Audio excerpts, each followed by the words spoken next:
I know some of these wonderful people who are in government. I have worked with some of them before. I do not want to believe that the problem they have is capacity. It isn't capacity. I know some of them. They're smart people. I think they understand the country. Sometimes we get very surprised when we see the things they talk. Because we know them. We know what they can do. They are capable. So we are encouraging them. We don't want to criticize them. We want to encourage them to stand up, rise up, crank together and get some work done. And then carry the burden, sometimes the pleasurable burden of leadership with dignity and grace, and stand out for the country now. So mimi kwa maoni yangu, that's why you have noticed I'm not focusing so much on talking about siasa and stuff like that. I mean, which siasa are you talking about? 19 people dead. That's what the Kenya Human Rights Commission says. There's so many injured, businesses destroyed. If you look at the looting that was done around, I wonder, finally, let me say this, and I'm saying this with absolute sincerity. I have been moving around, talking to people. I go to, meet people. Look here, I am in charge here today, sitting with these leaders. The level of bitterness and anger down below in the country is unprecedented. I have not seen that before. Now, to imagine that there's nothing wrong and carry on as if it's business as usual, honestly, you have to be a very strange person. We are asking our brothers and sisters, and then, as I said, this is a patriotic moment. This is a time for the country. And what is being called upon now, it's also a leadership moment. Let's stand up and do the right thing for our country. And it cannot be based on excuses, some of them lovable. That, I don't know who, I saw them on the TV, they're dropping money.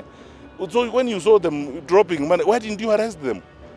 Because, when leaders tell us these things, and I've said this several times before, I mean, as a minister, if I was a cabinet minister myself, as a minister, I would never make allegations.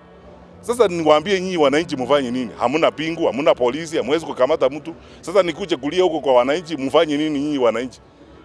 Yule ako na madaraka wa kufanya hiyo kazi, hawezi kuja aseme ni wale ama ni huyu. If you have evidence huyo mtu ako na maneno, onyesha watu hiyo evidence ndio hii, huyu amefanya makosa haya na hatutaki mtu akufanya makosa kama haya. Sasa sio wakati wa kulaumiana tafadhali. Sasa tuende kwa kazi. And these leaders wajue kwamba all of us the citizens they lead. Sisi tunataka kuwa support wakitafuta solutions kwa nchi yetu. Wacha sasa tuache hii maneno ya kuongea eti nini siasa nini. Elections are 26 or 25 months away.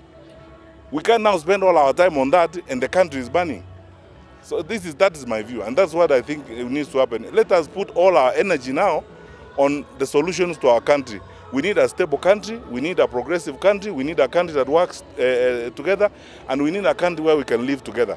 Let's stop this business of now starting to drag excuses. Is one community, you came from where? Which community? I mean, we are all a community of suffering people. It's one community.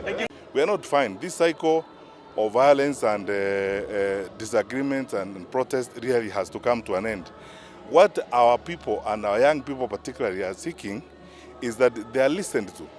And our leaders, particularly our leaders in government, who are the ones who have consequential convening power, are the only ones who can put people together in the manner in which even civic leaders are suggesting, so that we can focus on the solutions to the challenges and the problems that we are dealing with.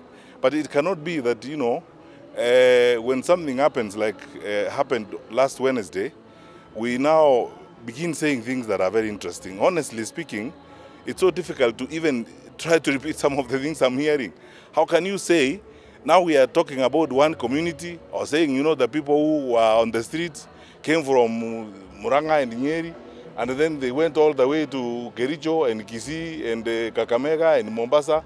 So there was no one in Muranga and Nyeri that day. Everyone left Muranga and Nyeri, went to Busia and Kisumu. Honestly, Narok, we are, that is worse than a joke, honestly.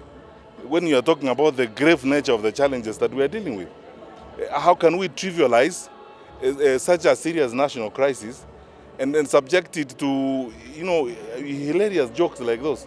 Let's be serious.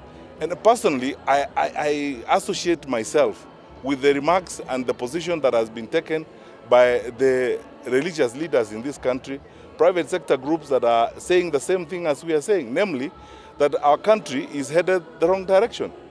And this is not rocket science. You don't need a PhD from Harvard to know we are headed the wrong direction. You can see it is written all over the place.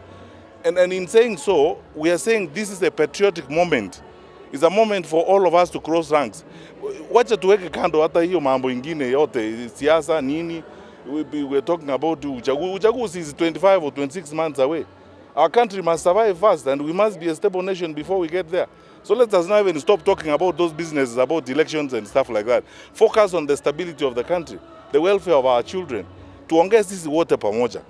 I don't understand why this is it's so difficult.